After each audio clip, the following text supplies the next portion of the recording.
Hello Hindi medium में आप सभी का स्वागत है। मैं हूं अरुण कुमार यादव और आज इस वीडियो में हम देखने वाले हैं गणित कक्षा 10 की जो एनसीईआरटी प्रश्नावली है 3.2 इसके पहले और दूसरे प्रश्न का सॉल्यूशन। और इससे पहले की वीडियोस के लिंक इस वीडियो के डिस्क्रिप्शन में मिल जाएंगे, आप वहां से उनको देख सकते हैं।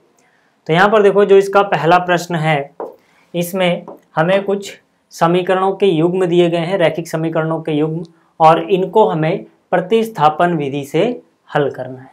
ठीक, तो यहाँ पे प्रतिस्थापन विधि से कैसे हल करते हैं वो हम सीखेंगे। यहाँ पे शुरुआत करते हैं पहले हिस्से से। तो यहाँ पर देखो, जो इसका पहला हिस्सा है इसमें हमारे पास दो समीकरण है, पहली ये रही, दूसरी ये रही। ठीक, सबसे पहले हम क्या करेंगे, इन दोनों को कॉपी कर लेंगे। तो अपने पास जो पहली समीकरण है वो है x + y = 14, ये होगी पहली समीकरण। और दूसरी समीकरण क्या है, x - y = 4। ठीक है, ये हो गई दूसरी समीकरण। अब हम प्रतिस्थापन विधि में क्या करते हैं, किसी एक समीकरण से x या y किसी एक का मान निकालते हैं और दूसरी में रख देते हैं। ठीक है, जैसे अगर आप यहाँ से x का मान निकालोगे तो इसमें रखोगे, और यहाँ से अगर आपने x का मान निकाला है तो इसमें रखोगे। आपकी मर्जी है, चाहे आप x का मान निकालो चाहे y का मान निकालो। जैसे इस समीकरण से अगर मैं x का मान निकालूँ तो यहाँ से x बराबर क्या होगा, 4 रहेगा अपनी जगह, -y जाएगा उधर +y में। ठीक है, तो x का मान क्या आ गया, 4 + y। ठीक है, इसको मैं बोल देता हूँ तीसरी समीकरण। अब देखो, जो ये तीसरी समीकरण आई है असलियत में दूसरी से ही आई है।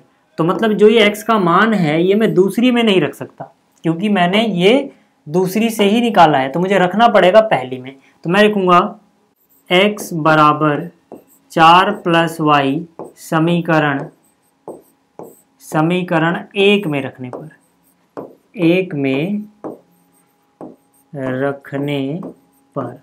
ठीक है, मतलब हम क्या करते हैं, एक जगह से वैल्यू ली, दूसरे में स्थापित कर दिया, रख दिया, इसीलिए इसको प्रतिस्थापन विधि बोलते हैं। ठीक, तो अब क्या करूंगा, मैं समीकरण 1 देखूंगा क्या है। चलो मैं समीकरण 1 जो है ये, इसको उतार लेता हूं। मैंने यहाँ पे इसको उतारा, x + y बराबर कितना है, 14। मुझे क्या करना है, x जो है ये इसकी जगह लिख देना है 4 + y। ठीक है, तो यहाँ पर देखो क्या है, x इसकी जगह मैं लिखूंगा 4 + y बराबर 14। ठीक है, फिर से ध्यान से देखो मैंने क्या किया, मेरे पास यहाँ पर जो ये x था इसकी जगह मैंने 4 + y लिखा है, बाकी सब कुछ सेम है। x की जगह आ गया 4 + y, क्योंकि x 4 + y के बराबर है। बाकी सब कुछ देखो, प्लस की जगह प्लस है, y की जगह y है, बराबर 14, मतलब सब कुछ सेम है, बस x की जगह उसका मान लिखा है जो यहाँ पे था। ठीक है, अब देखो, अब इसको आप सोल्व कर लो आराम से। ठीक है, अब इसको आप आराम से सोल्व कर सकते हो। तो यहाँ देखो, y + y, कितने y हो जाएंगे, ये हो जाएगा 2y बराबर, ये जो 4 है ये उधर जाएगा माइनस में, 14 में से 4 गया 10 बचेगा, तो y बराबर कितना हो जाएगा, 10/2 यानी कि 5। तो y का मान आ गया 5। अब जैसे ही आपके पास y का मान आ गया, आप इस y को चाहे इसमें चाहे इसमें चाहे इसमें किसी में भी रख दो, x का मान निकल जाएगा। ठीक है, ज़्यादा अच्छा क्या रहेगा, इसमें x अकेला एक तरफ है, ठीक है, y एक तरफ है, तो इसी में रखो। ठीक है ना, ये जल्दी हो जाएगा। तो मैंने लिखा यहाँ पे y बराबर 5 समीकरण 3 में रखने पर। ठीक है, समीकरण 3 में रखने पर। ठीक है, समीकरण 3 क्या है, x बराबर 4 + y, तो मैंने लिखा है x + 4 + y, तो x बराबर 4 + y का मान कितना है, 5, तो y के नीचे 5 लिख दो, तो x बराबर कितना आ गया, 9। ठीक है, तो ये होती है प्रतिस्थापन विधि। मतलब प्रतिस्थापन विधि में हम क्या करते हैं, किसी भी समीकरण से, ठीक है, x या y किसी एक का मान निकालो और फिर दूसरी वाली में रख दो। ठीक है, यानी स्थापित कर दो। तो ये हो गया इसका पहला हिस्सा। अच्छा, अब देखो जो इसका दूसरा हिस्सा है, ठीक है, ये भी आसान है। इसमें हमें एक समीकरण दी गई है s - t बराबर 3। ठीक है, और दूसरी समीकरण दी गई है s/3 जमा में t/2 बराबर 6। ठीक है, अब यहाँ पर क्या करो, पहले आप इसको चाहो तो थोड़ा अच्छे से सिंप्लीफाई कर लो। ठीक है ना, इसको अगर हम थोड़ा सिंप्लीफाई करें तो 2 × s कितना हो जाएगा, 2s प्लस 3 × t कितना हो जाएगा, 3t, है ना, क्रॉस मल्टीप्लाई कर दिया। ठीक, और आपस में करोगे 3 दूनी 6 और बराबर में कितना बचा हुआ है, 6 बचा हुआ है। ठीक है, आप चाहो तो तीनों दो का एलसीएम लेके यानी कि लघुत्तम लेके करो तब भी आएगा। तो यहाँ से हो जाएगा 2s जमा 3t बराबर 6 गुणा में 6 36। ठीक है, आप समझो ये पहली समीकरण है। ठीक है, ये दूसरी समीकरण है। ठीक है ना, ये पहली और ये दूसरी समीकरण है। अब हम क्या कर सकते हैं, देखो अब हम क्या कर सकते हैं, किसी एक से मान निकाल लो, चाहे x का चाहे y का। ठीक है, तो यहाँ से s माइनस टी बराबर 3 है, यहाँ से मान निकालने तो s का मान आसानी से देखो दिख रहा है आपको, t उधर चला जाएगा, है ना, आसानी से निकल जाएगा। तो मैं क्या करता हूँ, मैं यहीं पे निकाल लेता हूँ। मैंने यहाँ पे लिखा s बराबर 3 इधर है, माइनस टी उधर चला गया, प्लस टी। ठीक है, तो चलो यार इस बार क्या करते हैं, इसको 3 बोल देते हैं, इसको 2 बोल देते हैं। समझ में आ गया, इसको मैंने 3 बोल दिया। आप किसी को भी नंबर 1 2 3 कुछ भी दे सकते हो, आपकी मर्जी है। ठीक है, अब यहाँ पे आप s का मान रख दो। ठीक है, या फिर आप यहाँ बोलो s बराबर 3 जमा टी। s बराबर क्या है, 3 जमा टी। ठीक है, समीकरण 3 में रखने पर, 3 में रखने पर। ठीक है, 3 में रख देते हैं। देखो 2 की जगह 2 लिखा, 2 के बाद क्या है s, तो मैं क्या करूँगा, s की जगह उसका मान लिखूँगा। s की जगह क्या है, 3 जमा टी। ठीक है, तो s की जगह लिख दिया मैंने 3 जमा टी, प्लस में फिर 3t बराबर में 36। ठीक है, यहाँ तक आपको समझ में आ रहा होगा। ठीक है, कि मैंने क्या किया है, s का मान यहाँ से मैंने निकाल लिया था 3 जमा टी पहली समीकरण से, क्योंकि पहली से निकाला है तो पहली में नहीं रखोगे तो इसमें रखना पड़ेगा, दूसरी वाली जो दी गई थी हमें। ठीक है, अब उसको मैंने 2 बोल दिया, इसका नाम 3 हो गया। तो फिर यहाँ पर 2 की जगह 2 लिखा, s की जगह जो उसका मान है वो लिखा। ठीक, बाकी ये जो चीज़ है देखो बिल्कुल सेम लिखिए। अब यहाँ पे आ जाओ, तो 2 गुणा में 3 कितना हो गया, 6, फिर 2 गुणा में t कितना हो गया, 2t प्लस 3t बराबर है 36। तो पहले t का देखते हैं, 3t 5t, कितने t हो गए, तो पहले t का देखो 3t और 2t 5t हो गया, बराबर ये जो 6 है उधर जाएगा माइनस में, 36 में से 6 घटाओगे बचेगा 30।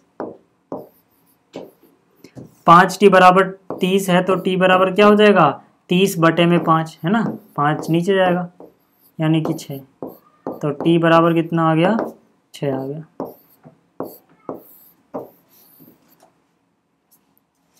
t आपको पता लग गया कितना है, 6 है। s और निकालना था, तो देखो यार s बराबर क्या था अपने पास, s बराबर था 3 जमा टी, यहाँ से देख सकते हो।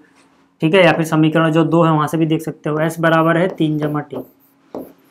तो s बराबर 3 की जगह 3 और t की जगह 6, 3 की जगह 3 t की जगह 6, तो s बराबर कितना आ गया, 9। ठीक है, ये भी हो गया। तो अब देखो जो इसका तीसरा हिस्सा है, इसमें a1/a2 बराबर है b1/b2 के बराबर आएगा c1/c2 के। ठीक है ना, अगर आप चेक करोगे, आपने पिछली वीडियो देखी है, तो इसमें a1/a2 3/9 यानी कि 1/3 आ जाएगा, b1/b2 ये कितना है, -1/-3 या ये भी 1/3 आ जाएगा। इसको काटोगे ये भी कितना है, 1/3। c1/c2 काट के लिखोगे तो -3/-9 यानी ये भी 1/3 आ जाएगा। माइनस इसलिए क्योंकि 3 को इधर ले जाओगे माइनस का बनेगा, 9 को इधर ले जाओगे माइनस का बनेगा ना। तो सब में ही आ रहा है, तो जब सब में बराबर आ रहा है यानी कि a1/a2 बराबर b1/b2 बराबर c1/c2 है, तो यहाँ पे अनेक हल होंगे। ठीक है, यहाँ पे अनेक हल होंगे, तो हम ऐसे नहीं बता सकते सॉल्व करके। लेकिन आपके दिमाग में आ सकता है कि अगर हमने शुरू में ध्यान ना दिया, क्योंकि हम a1/a2 तो चेक पिछले 2 पार्ट में नहीं कर रहे थे, अगर हमने ध्यान नहीं दिया और हमने इसको सॉल्व कर दिया, फिर हमें कैसे पता लगेगा इस तरीके से कि इसके अनेक हल हैं, क्योंकि अनेक हल वाला तो आप हल नहीं निकाल सकते ना, बहुत सारे होते हैं वो। तब देखो क्या करना है आपको, जब आप सॉल्व करते जाओगे तो लास्ट में x और y दोनों ही खत्म हो जाएंगे। तो जब भी सवाल में कुछ ऐसा आए कि सॉल्व कर रहे हो x y कुछ भी ना बचे, ठीक है ना, लेफ्ट में भी कोई नंबर बचे राइट में भी कोई नंबर बचे, तो आप समझ जाना कि वहाँ पे अपरिमित रूप से अनेक हल वाला केस है। ठीक है, या ज़्यादा चांसेस हो सकता है। जैसे यहाँ पर 3x - y बराबर 3 था, ठीक है। तो यहाँ से अगर मैं y का मान निकालूँ तो माइनस वाई बराबर क्या हो गया 3, 3x गया उधर में। y का मान निकालने के लिए माइनस से दोनों तरफ गुणा कर दोगे तो माइनस वाई से बन जाएगा प्लस वाई, ये 3 बन जाएगा माइनस का और 3x बन जाएगा प्लस का। ठीक है, दोनों तरफ मैंने क्या किया -1 से गुणा कर दिया, समझो इधर -1 से गुणा कर दी, इधर भी -1 से गुणा कर दी, तो minus plus minus minus plus और 1 से गुणा करोगे तो 3x प्लस का और ये माइनस का हो जाएगा ये। ठीक है, हालांकि ये समझाने के लिए ऐसा लिख के दिखाने की ज़रूरत है नहीं। ठीक है, तो ना लिखो तब भी चलेगा। ठीक है, ये हो गया। अब देखो यार, ये थी अपनी समीकरण 1। ठीक है, दूसरी क्या दी गई है 9x माइनस 3y बराबर 9। ठीक है, इसमें पुट कर दो। ठीक है, यहाँ पे आप लिख सकते हो कि y का मान क्या है 3x माइनस 3, 3x माइनस 3 समीकरण 1 में या 2 में। ठीक है, इसको 2 बोल देते हैं। 2 में रखने पर देखो जैसे ही हम ये रखेंगे x y दोनों कट जाएगा। कैसे, 9 की जगह 9, x की जगह x माइनस 3 की जगह 3, y जो है ना इसकी जगह मुझे 3x माइनस 3 रखना है इस बार। ठीक है, तो मैंने यहाँ पर y की जगह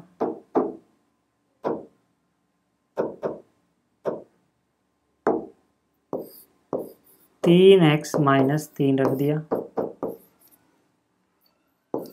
तो हो जाएगा 9x, 3 तिया 9x, 3 गुणा में 3 9 बराबर 9।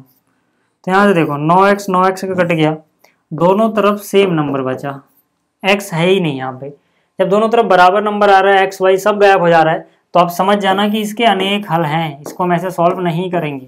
ठीक है ना, इसके अनेक हल हैं। ठीक, या तो आप पहले ही चेक कर लो कि अनेक हल वाला केस कहीं ना हो। ठीक है, a1/a2 b1/b2 c1/c2 तीनों बराबर होते हैं तो अनेक हल होता है। ये मैंने पिछली वीडियो में आपको बता चुका हूँ मैं। ठीक, मान लो अगर गलती से आपने सॉल्व कर दिया तो आपको ये चीज़ देखनी है कि दोनों तरफ बराबर चीज़ बच रही है लेकिन x और y दोनों ही चीज़ें गायब हो जा रही हैं। तो जब ऐसा होगा तब समझ जाना आप अनेक हल हैं। ठीक है ना, कितने हल हैं, अनेक हल। चलो ये हो गया। अब बात करते हैं जरा अगले हिस्से की। अगला जो हिस्सा है इसमें बस ये दशमलव में दिया हुआ है भाई। जैसे पहले दिया गया है 0.2x प्लस फिर 0.3y बराबर है 1.3। अब आप क्या करो भाई, आप सबसे पहले तो इसको 10 से गुणा कर दो, क्योंकि सब में देखो दशमलव के बाद एक अंक 2 नज़र आ रहा है, फिर दशमलव के बाद एक अंक 3 नज़र आ रहा है। क्यों, क्योंकि देखो दशमलव के बाद 2 है, दशमलव के बाद 3 है, एक एक अंक है, तो 10 से गुणा करोगे तो 0.2 क्या हो जाएगा 2 बन जाएगा, 0.3 को 10 से गुणा करोगे 3 बन जाएगा, 1.3 को 10 से गुणा करोगे 13 बन जाएगा। ठीक है ना, आपको ये आता होगा। जैसे 0.2 गुणा में 10 कर रहे हैं हम, तो ये दशमलव हटाएंगे तो नीचे ये आ जाएगा, तो यहाँ से कितना बच रहा है 2, ऐसे ही सब कुछ। तो इसको बोल दो आप समीकरण 1। और इसी तरह से यहाँ पे आ जाओ, ये जो 0.4x प्लस 0.5y बराबर 2.3 दिया हुआ है, इसको भी आप 10 से गुणा कर सकते हो सिंप्लीफाई करने के लिए। हालांकि आंसर पॉइंट में भी जाएगा बट उसमें कैलकुलेशन में ज़्यादा ख्याल रखना पड़ेगा, तो इसीलिए हम पहले 10 से गुणा कर रहे हैं। तो 10 गुणा में 0.4 क्या बन जाएगा, पूरा 4 बन जाएगा। फिर 0.5 है, इसको 10 से गुणा करोगे 5 बराबर कितना 23। ये समीकरण 2 हो गई। ठीक है, चलो इससे निकाल लेते हैं मान, उसमें रख देंगे। इससे अगर मैं x का मान निकालूं तो पहले 4x बराबर देखो कितना होगा 23, 5y कहाँ जाएगा माइनस में। कुछ समझ में ना आ रहा हो तो कमेंट में बताते चलना। ठीक है, तो यहाँ से x का मान अगर मुझे निकालना है, ठीक है, तो यहाँ से अगर मुझे x का मान निकालना है 4 को मैं डिवाइड में ले आऊँगा अगले स्टेप में। चलो मैं इसी स्टेप में कर देता हूँ। ये 4 कहाँ जाएगा डिवाइड में। ठीक है, तो यहाँ पे हम बोलेंगे, चलो ये हो गई समीकरण 3। ठीक है, तो यहाँ पे हम बोलेंगे x का मान जो भी आया है, ठीक है, किस में रख दें, ये जो निकाला है दूसरे से निकाला, नहीं पहले में रख सकते हैं, एक में रखने पर।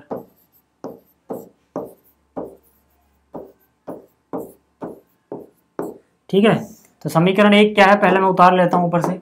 ठीक है, ऊपर समीकरण 1 है 2x जमा 3y बराबर 13। ठीक है, ये है समीकरण 1। अब इसमें x का मान रख दो, तो 2 की जगह तो 2 लिखा मैंने, लेकिन जो ये x है इसकी जगह जो इसका मान आया है, ठीक है ना, ये देखो किसका मान है, x का, ये रखेंगे। तो यहाँ पर क्या है 23 माइनस 5y बटे में 4। तो ये 2 की जगह ये हो गया, x की जगह ये हो गया, ठीक है। बाकी जो चीज़ें बच गई उनको ऐसे ही कॉपी कर दो, उसमें कुछ चेंज नहीं करना होता। 2 एकम 2, 2 दूनी 4। देखो यहाँ से कितना हो जाएगा 23 माइनस 5y बटे में 2 प्लस में 3y बराबर में 13। ठीक है, तो अब ये क्या हो जाएगा 23 माइनस 5y, 2 गुणा में 3 करोगे 6y, सबके नीचे आ गया है 2 बराबर है 13। इसको आप ऐसे भी समझ सकते हो, इसके नीचे कुछ नहीं था, 1 था, 1 2 का एलसीएम 2 आ जाएगा, ऐसे भी कर लो। नहीं तो यार जब किसी के नीचे 1 हो तो सीधा ऐसे मल्टीप्लाई कर देते हैं, ठीक है। तो यहाँ से देखो अब क्या होगा, 6y में से 5y गया, 1y बच जाएगा प्लस का, यहाँ पे 23 है, नीचे वाला 2 गुणा में जाएगा तो 2 गुणा में 13 कितना हो जाएगा 26। तो y का मान कितना हो जाएगा 23 जाएगा माइनस में, 26 माइनस 23 यानी 3। तो y का मान तो भैया 3 आ गया। x का मान और निकालना है, ठीक है। तो हम यहाँ पे लिख सकते हैं भाई समीकरण 3 से, समीकरण 3 से, हालांकि किसी में भी रख सकते हो ये मान, अब y का x निकल जाएगा, लेकिन 3 से ज़्यादा आसान पड़ेगा, ठीक है। क्यों? क्योंकि जो समीकरण 3 है उसमें x एक तरफ है, बाकी सब एक तरफ है। यहाँ पे y का मान रखो, कैलकुलेट करो, जो आएगा वो x होगा। तो x बराबर क्या है 23 माइनस 5y बटे 4, ठीक है।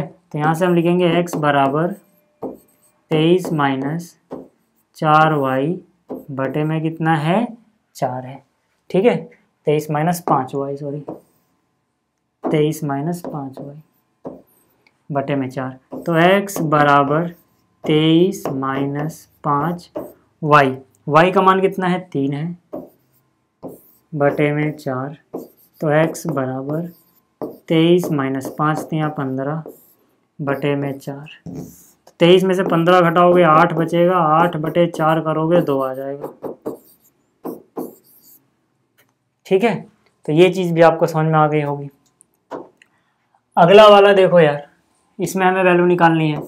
एक समीकरण है अपने पास वर्गमूल 2x, फिर वर्गमूल 3y, फिर बराबर है 0, बीच में प्लस था। दूसरी समीकरण है अपने पास वर्गमूल 3x माइनस वर्गमूल 8y बराबर है 0। ये मान लो पहली, ये मान लो दूसरी, ठीक है। वर्गमूल देख के हो सकता है डर लग रहा हो, बट ये आसान है, ठीक है, इसमें कुछ ऐसा है नहीं खतरनाक, आसान सा है।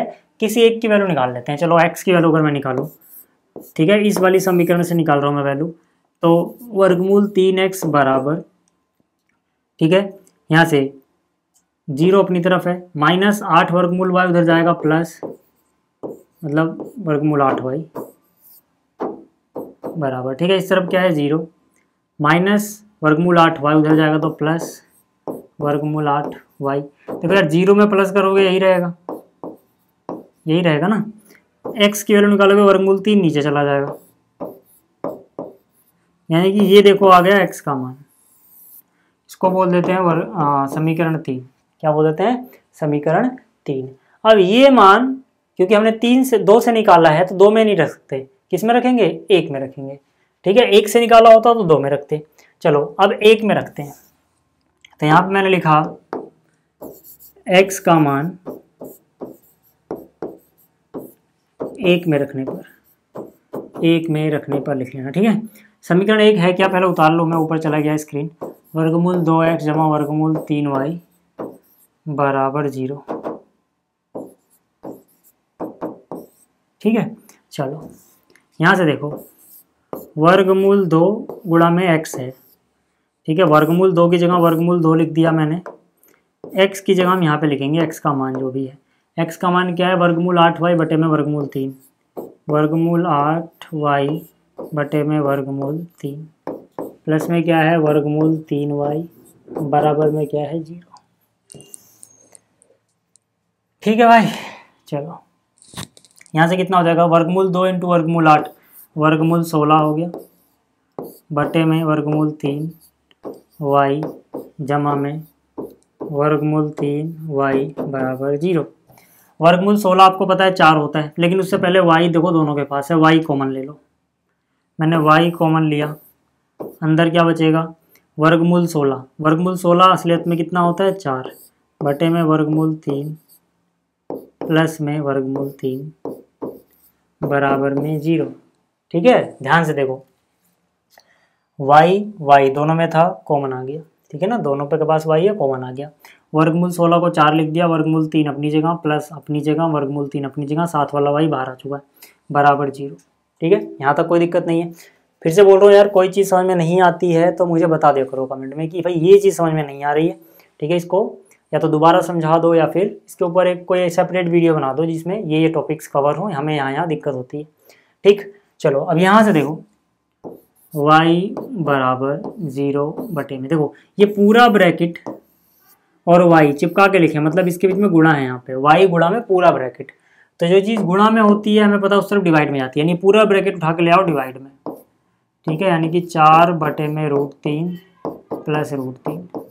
ठीक है, देखो नीचे जो है बस ये 0 नहीं होना चाहिए, 0 तो नहीं है ना, 0 के अलावा कुछ भी हो, 0 डिवाइड बाई समथिंग नॉन 0, यानी कि 0 डिवाइड बाई ऐसी चीज़ जो 0 ना हो, हमेशा उत्तर आता है 0, यानी कि y का मान सीधा सीधा आ गया 0।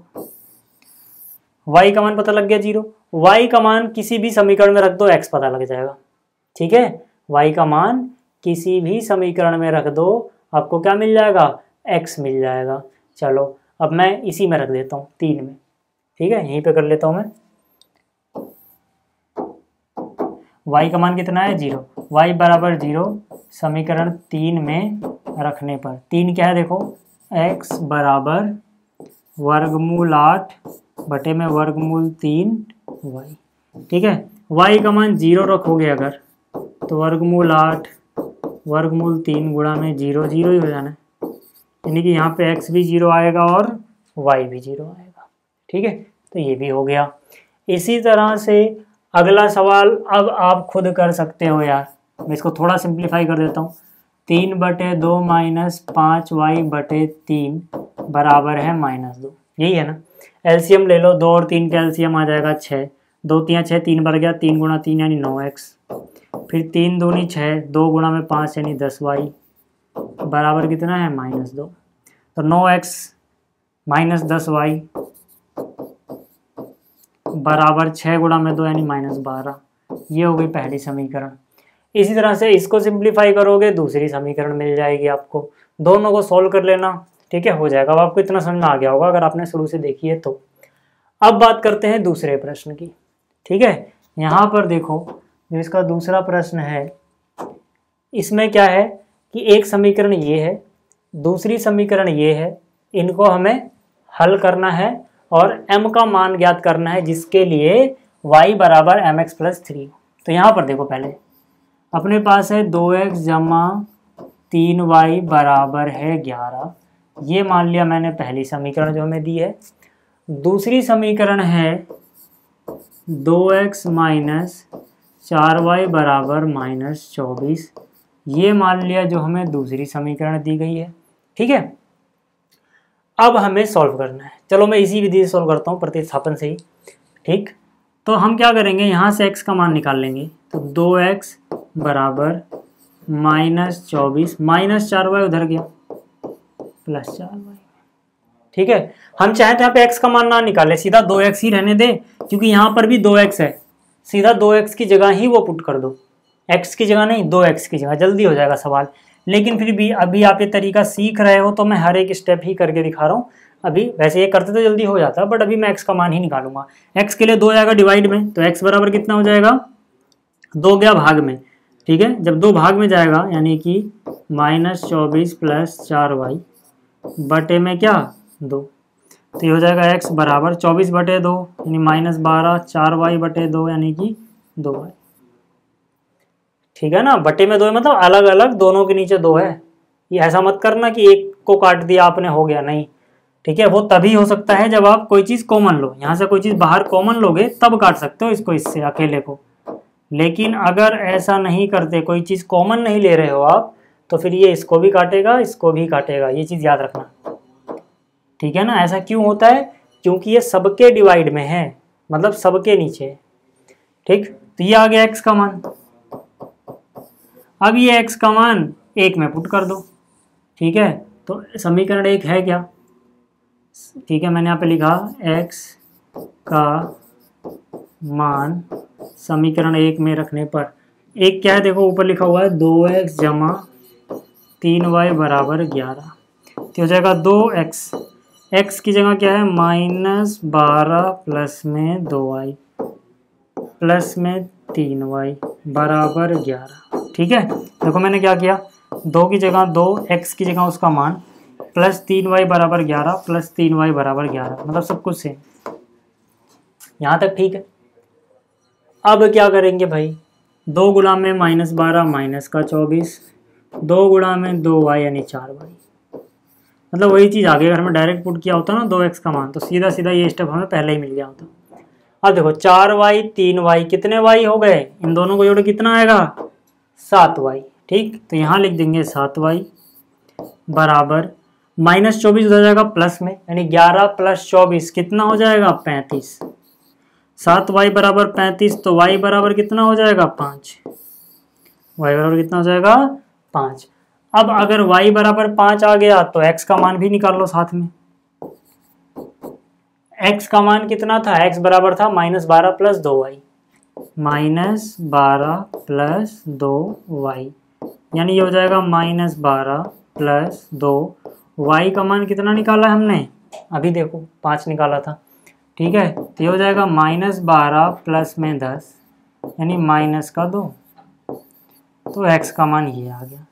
अब हमें m का मान निकालना था, उसी के लिए हमने x और y निकाला। क्यों, क्योंकि यहाँ पर जो एक समीकरण दी गई है y बराबर mx प्लस 3, यहाँ पे अगर y पता हो x पता हो तो m निकल जाएगा ना भाई, रख दो उनकी जगह, तो y is equal to mx plus 3 है।